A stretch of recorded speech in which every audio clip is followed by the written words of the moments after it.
जय जगन्नाथ मु लिपुन आपण माने take tips with Lipun channel को बहुत बहुत स्वागत करुच्ची। तो आज संध्यार कौन टॉप न्यूजेस रही आपण मो भिडियो रे आपण मानू बताइबी।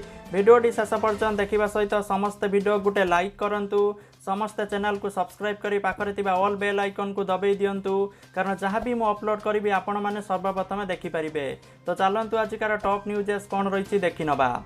तो देखंतु प्रथम अपडेट रही राज्य में आज पुणी 136 जन कोरोना पॉजिटिव चिन्हट होती। यह फल राज्य में मोट आक्रांतों संख्या 3386 को वृद्धि पाई। एने राज्य सूचना और लोक संपर्क विभाग पक्षर सूचना दि जाइए।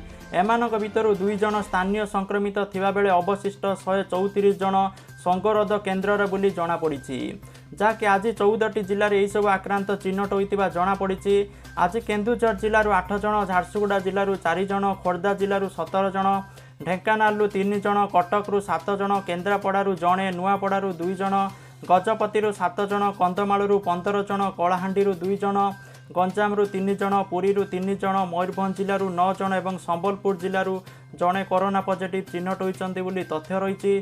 तो मोट आक्रांतों संख्या आसिक 3386 को वृद्धि पाई। 3 नंबर अपडेट रही कोरोना मुकाबिला मध्य आईपीएल आयोजन नहीं आशा संचार होती। बीसीसीआई सभापति सौरभ गांगुली एने सबु राज्यर क्रिकेट संघ को चिठी लिखिं। तो एथिरे से कहते जे आईपीएल हवापाई प्रतिबंध आवश्यक पड़े यह खाली स्टाडियम रे माने आईपीएल हम बोली से कहते। चिठी रे गांगुली आउरी लिखिं धीरे धीरे क्रिकेट आरंभ हो और एथिपाई किछि समय लागिपारे बोली तथ्य से कहते। 3 नंबर अपडेट रही मालकानगिरी जिले में बस सेवा ठप होती। यात्री अभाव गाड़ी चलाइबा मालिक अमंग बस स्टाण्ड रे छिड़ा होती ओएसआरटी बस बोली तथ्य रही। कारण बस तो चलाचल हम किंतु यात्री मैंने जाऊना, तो से बस चलाचल किपरि हम से बस मालिक चिंतार रोचंती बोली तथ्य रही। 4 नंबर अपडेट रही ओडिशार पाणीपाग को लेकिन आसंता 2 दिन धरी राज्य में प्रबल अति प्रबल वर्षा हेबो। आज जहाँकि 3टी जिले में वर्षा सूचना रही, सेहीपरि काली 7टी जिले में प्रबल वर्षा हेबो बोली पाणीपाग विभाग तरफ सूचना रही। जहाँकि पूर्व केन्द्रीय बंगोपसागर और संलग्न पश्चिम केन्द्रीय बंगोपसागर सृष्टि होता लघुचाप ओडिशा रे मौसुमी वायु को सक्रिय करुच्ची। तो से लघुचापटी धीरे धीरे पश्चिम उत्तर और पश्चिम आड़ को गति करुच्ची।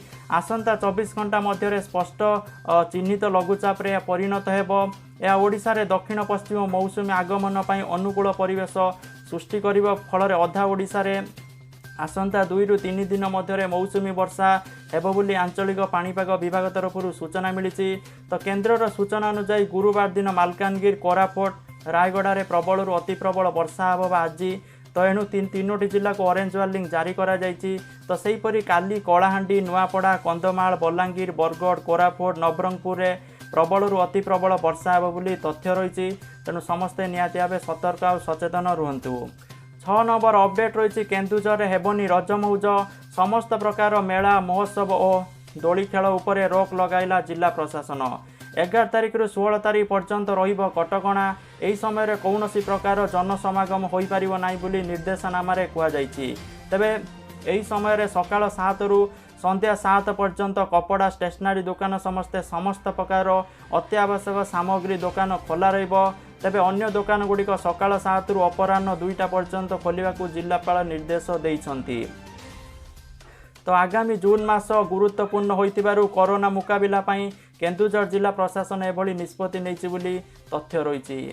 7 नंबर अपडेट रही भारत में कोरोना संक्रमितों संख्या 2,86,579 रे पहुंची बोली तथ्य रही। 1,41,028 जन सुस्थ होई घर को फेरिथिबा बेले 8,102 जनकर मृत्यु होइछि बोली सूचना रही। 8 नंबर अपडेट रही भारत में कोरोना महामारी जो आर्थिक स्थिति खराब होबारे लागिछि।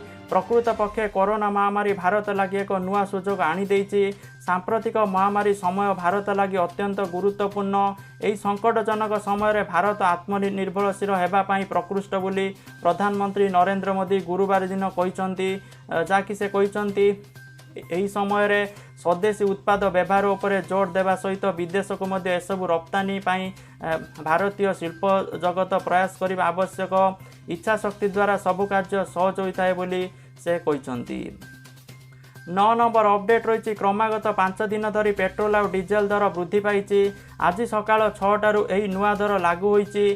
दिल्ली रे पेट्रोल और डीजेल दर लिटर प्रति ଷାଠିଏ ପଇସା ବୃଦ୍ଧି ପାଇଛି। ବର୍ଦ୍ଧିତ ଦର ଘୋଷଣା ପରେ ଦିଲ୍ଲୀରେ ପେଟ୍ରୋଲ ଦର ଲିଟର ପିଛା 74 ଟଙ୍କା ଏବଂ ଡିଜେଲ ଲିଟର ପିଛା 72 ଟଙ୍କା 22 ପଇସା ହେଇଛି ବୋଲି ତଥ୍ୟ ରହିଛି। 10 ନମ୍ବର ଅପଡେଟ୍ ରହିଛି, ଘରେ ରହି ପରୀକ୍ଷା ଦେବେ ଛାତ୍ରଛାତ୍ରୀ।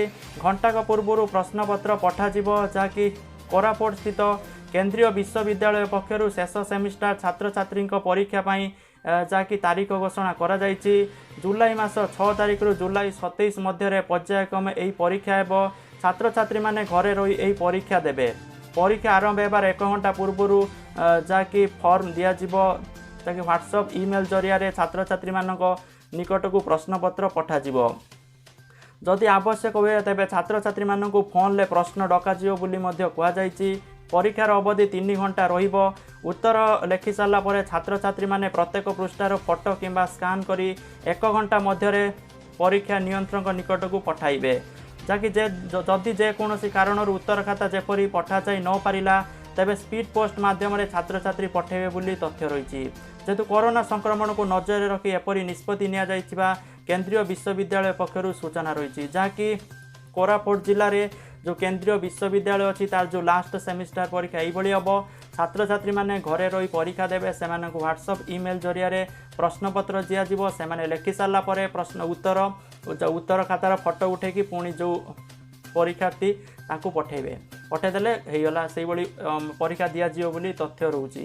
11 नंबर अपडेट रही नयगढ़ जिला भापुर ब्लॉक पद्मावती ग्राम निकट महानदी गर्भरे एवं किछि दिन है एक मंदिर दधि नौती देखा जाउची।